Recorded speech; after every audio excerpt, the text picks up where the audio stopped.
भावंडांमध्ये जर वाद असेल आणि त्यांच्या जर वाटणी करायची झाली असेल किंवा वाटणी करायची असेल तर त्यामध्ये पोट हिस्सा म्हणजे काय, म्हणजे तो कसा दिला जातो याबद्दल मी आज कायदेशीर माहिती सांगणार आहे.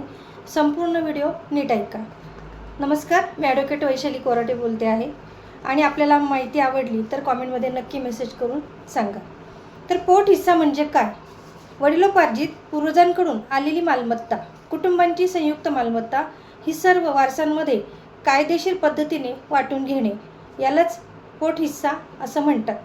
जमीन, शेती किंवा घर असेल आणि अनेक भावंडे असतील, म्हणजे जमीन असेल किंवा घर असेल आणि बहीण भाऊ हे जास्त असतील, म्हणजे 2-3 असतील, एक बहीण 2 भाऊ किंवा 2 बहीण 1 भाऊ असं जर असेल तर प्रत्येकाला त्यांचा हिस्सा मिळतो.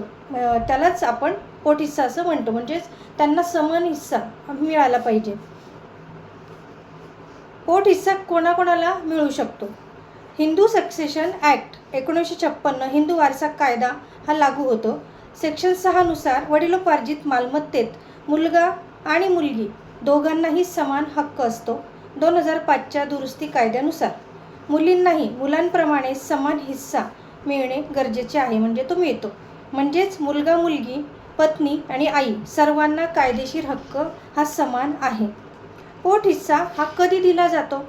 तर जेव्हा कुटुंबात वाद होतो, एखादा सदस्य हिस्सा मागतो त्यावेळेला, मालमत्ता विकायची असते किंवा वेगळे राहायचे असते त्यावेळेला हा पोट हिस्सा हा दिला जात असतो. भावंडांमध्ये भांडण असेल तर काय करावं? म्हणजे जर आपापसामध्ये संमतीने जर होत नसेल आणि वाद होत असेल, भांडण होत असेल तर आपण काय केलं पाहिजे? जर भावंडांमध्ये वाद असेल तर 2 मार्ग त्याच्यामध्ये आहेत. आपसी सहमतीने तुमचा भांडणाचा जो जमिनीचा मॅटर आहे तो सोडवावा, नाही तर सर्व भावंडांनी एकत्र बसून ठरवणे, लिखित वाटणीपत्र तयार करणे, पण ते स्टॅम्प पेपरवर करणे, सर्वांची सही घेणे, शक्यतो रजिस्ट्रेशन करणे, म्हणजेच रजिस्ट्रेशन पद्धतीने केव्हाही चांगलं असतं. हा सर्वात सोपा आणि स्वस्त मार्ग आहे. जर तुम्ही असं करत नसाल तर तुम्ही कोर्टामध्ये कोर्टाद्वारे तुम्ही वाटणीही करू शकता. जर समझोता होत नसेल तर सिव्हिल कोर्टात पार्टिशन सूट दाखल तुम्ही करू शकतात. नंतर सिव्हिल प्रोसिजर कोड CPC नुसार कायदेशीर आधार त्याला मिळतो. म्हणजेच काय, तर पार्टिशन सूट दाखल करून कोर्टाकडून तुम्ही वाटणीही मागू शकतात. म्हणजे या पद्धतीने तुम्ही कायदेशीररित्या वाटणी मागू शकतात. कोर्टाची प्रक्रिया आपल्याला कशी चालते ते बघूयात. आधी वकिलांमार्फत तुम्ही केस दाखल करावी लागते तुम्हाला. नंतर सर्व पक्षकारांना नोटीसही पाठवावी लागत असते. पुरावे आणि सुनावणी, म्हणजेच पुरावे दाखवावे लागतात. म्हणजेच आपण पूर्णपणे ही 2 प्रक्रिया केल्या, म्हणजे कायदेशीर कारवाई केली, सर्व पक्षकारांना नोटीस पाठवली की नंतर तुम्हाला पुरावे हे दाखवावे लागत असतात. नंतर त्याच्यानंतर सुनावणी होत असते. ती सुनावणी झाल्यानंतर कोर्टाचा निर्णय हा येत असतो. म्हणजेच काय, तर काय झालं आहे किंवा कोणाला किती द्यायचं ही डिक्री येत असते. कोर्ट 2 टप्प्यामध्ये निर्णय देत असतं. कोणते 2 टप्पे आहेत? तर प्रिलिमिनरी डिक्री ही देत असतात. म्हणजेच काय, तर कोणता किती हिस्सा कोणाला मिळतो हे सांगत असतं. प्रिलिमिनरी लक्षात ठेवा. दुसरं आहे फायनल डिक्री, म्हणजे काय, प्रत्यक्ष किती वाटणी झालेली आहे कोणाकोणाला हे सांगत असतात. या 2 पद्धती त्याच्यामध्ये असतात.